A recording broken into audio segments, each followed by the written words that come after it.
जय सच्चिदानंद जी। स्वामी विचारपूर्ण आनंद जी महाराज जी, राज्यपाल मंगूभाई पटेल, मुख्यमंत्री मोहन यादव, कैबिनेट में मेरे साथी ज्योतिरादित्य सिंधिया जी, सांसद बीडी शर्मा जी, सांसद जनार्दन सिंह सिग्रीवाल जी, मंच पर उपस्थित अन्य महानुभाव और मेरे प्यारे भाई और बहनों, यहां बहुत बड़ी संख्या में दिल्ली, हरियाणा, पंजाब और पूरे देश से श्रद्धालु आए हैं। मैं आप सभी का अभिनंदन करता हूं। साथियों, श्री आनंदपुर धाम में आकर आज मन अभिभूत है।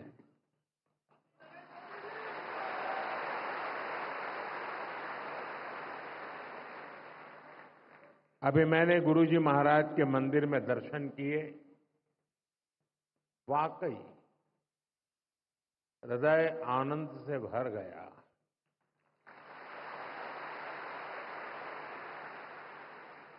साथियों, जिस भूमि का कण कण संतों की तपस्या से सींचा गया हो,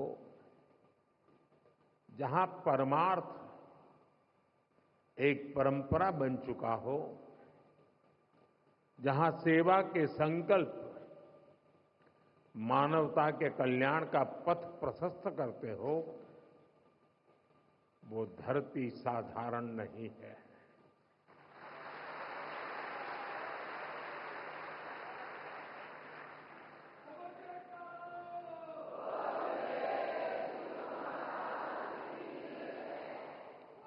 और इसलिए हमारे संतों ने अशोकनगर के बारे में कहा था कि यहां शोक आने से डरता है।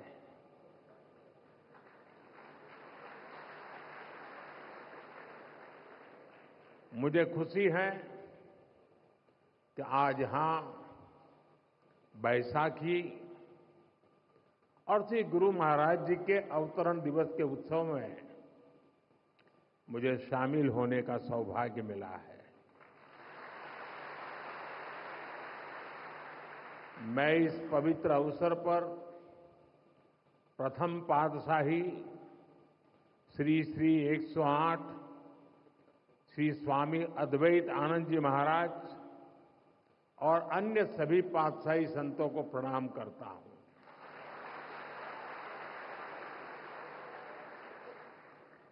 मुझे जानकारी मिली है कि आज ही के दिन 1936 में श्री द्वितीय पातशाही जी को महासमाधि दी गई थी। आज के ही दिन 1964 में श्री तृतीय पातशाही जी निज स्वरूप में लीन हुए थे। मैं इन दोनों सद्गुरु महाराज जी के प्रति श्रद्धा सुमन अर्पित करता हूं। मैं मां जागेश्वरी देवी, मां बीजासन, मां जानकी करीला माता धाम को भी प्रणाम करता हूं और आप सभी को बैसाखी और श्री गुरु महाराज जी के अवतरण उत्सव की बधाई देता हूं।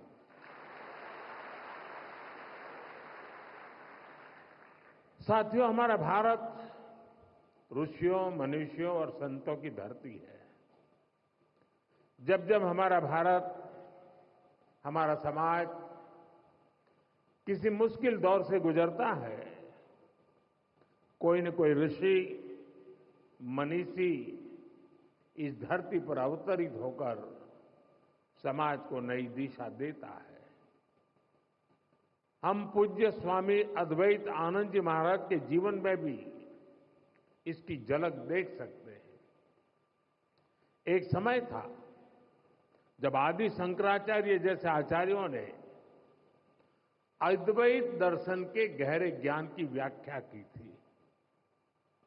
गुलामी के कालखंड में समाज उस ज्ञान को भूलने लगा था, लेकिन उसी कालखंड में ऐसे ऋषि मुनि भी आए जिन्होंने अद्वैत के विचार से राष्ट्र की आत्मा को झकझोरा। इसी परंपरा में पूज्य अद्वैत आनंद जी महाराज ने भारत के जन सामान्य तक इसे पहुंचाने का बीड़ा उठाया।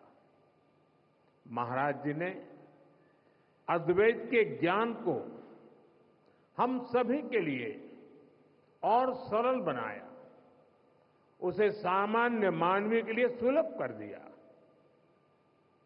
साथियों, आज दुनिया में भौतिक उन्नति के बीच मानवता के लिए युद्ध, संघर्ष और मानवीय मूल्यों से जुड़ी कई बड़ी चिंताएं भी हमारे सामने हैं।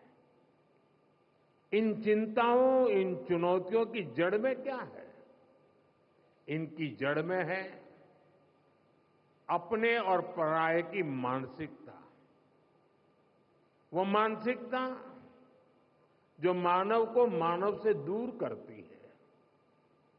आज विश्व भी सोच रहा है इनका समाधान कहां मिलेगा? इनका समाधान मिलेगा अद्वैत के विचार में।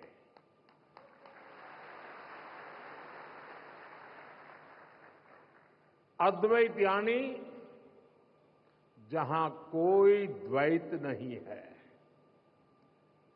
अद्वैत यानी जीव मात्र में एक ही ईश्वर को देखने का विचार। इससे भी आगे संपूर्ण सृष्टि को ईश्वर का स्वरूप देखने की सोच ही अद्वैत है। इसी अद्वैत सिद्धांत को परमहंस दयाल महाराज सरल शब्दों में कहते थे, जो तू है सो मैं हूं। सोचिए कितनी सुंदर बात है। जो तू है सो मैं हूं।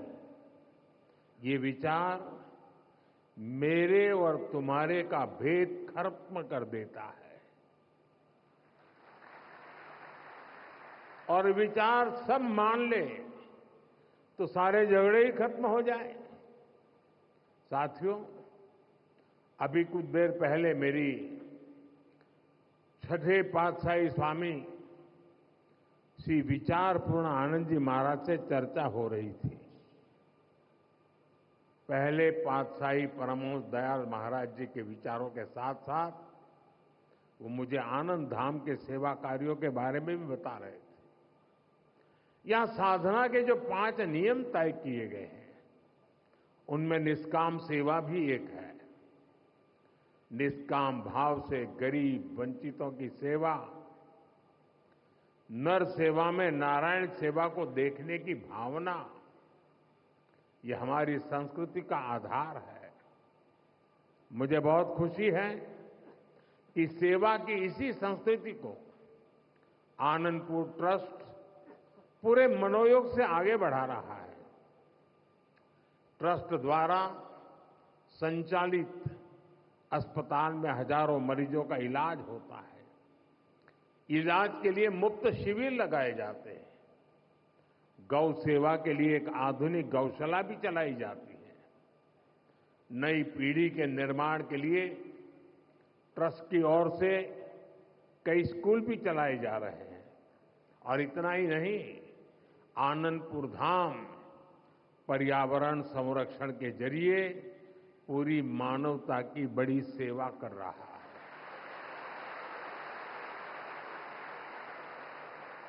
मुझे बताया गया है आश्रम के अनुयायियों ने हजारों एकड़ बंजर जमीन को हरा भरा बनाया है।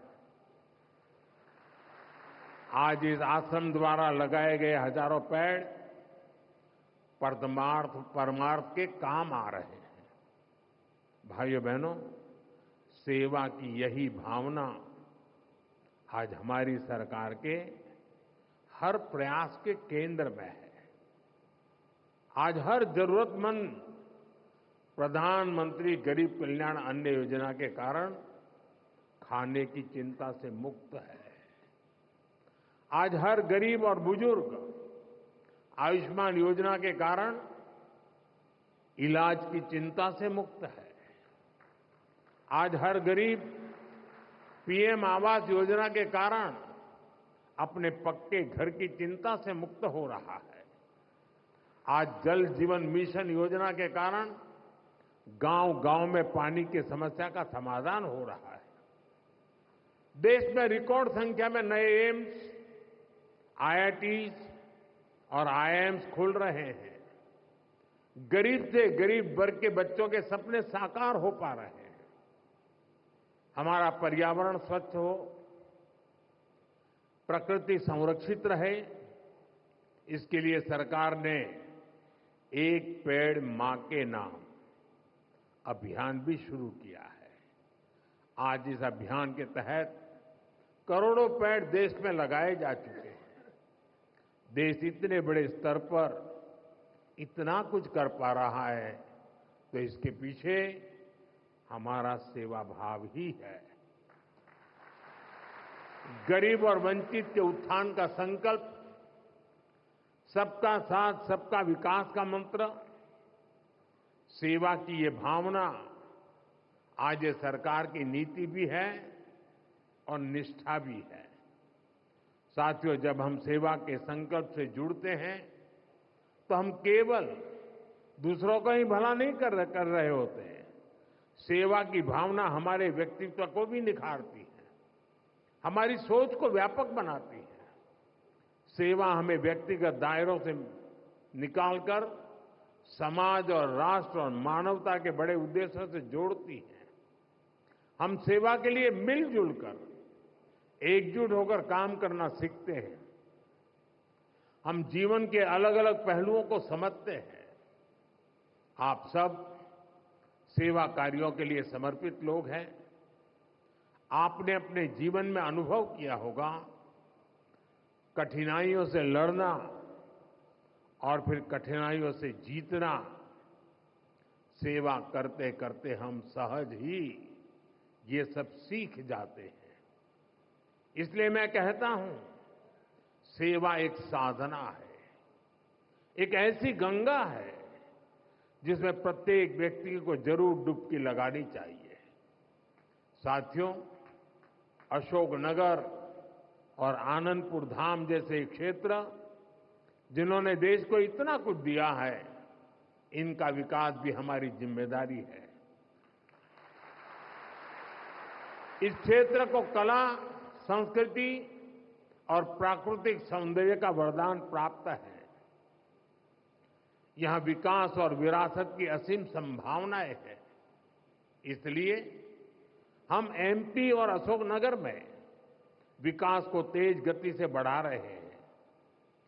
चंदेरी हैंडलूम को नई ऊंचाई तक ले जाने के लिए चंदेरी साड़ी को जीआई टैग दिया गया है। प्राणपुर में क्राफ्ट हैंडलूम टूरिज्म विलेज शुरू हुआ है। इससे क्षेत्र की अर्थव्यवस्था को भी नई गति मिलेगी। मध्य प्रदेश की सरकार अभी से ही उज्जैन सिंहस्थ की तैयारी में भी जुट गई है। भाइयों बहनों, अभी कुछ ही दिन पहले रामनवमी का महापर्व भी था। हम देश में राम वन गमन पथ का विकास कर रहे हैं। इस राम वन गमन पथ का एक अहम हिस्सा मध्य प्रदेश से होकर गुजरेगा और हमारा एमपी पहले से ही अजब और गजब है। इन कार्यों से उसकी पहचान और मजबूत होगी। साथियों, देश ने 2047 तक विकसित भारत बनने का लक्ष्य तय किया है। हमें पूरा विश्वास है कि ये लक्ष्य हम जरूर हासिल करेंगे। लेकिन इस यात्रा में हमें कुछ महत्वपूर्ण बातों को हमेशा ध्यान में रखना है।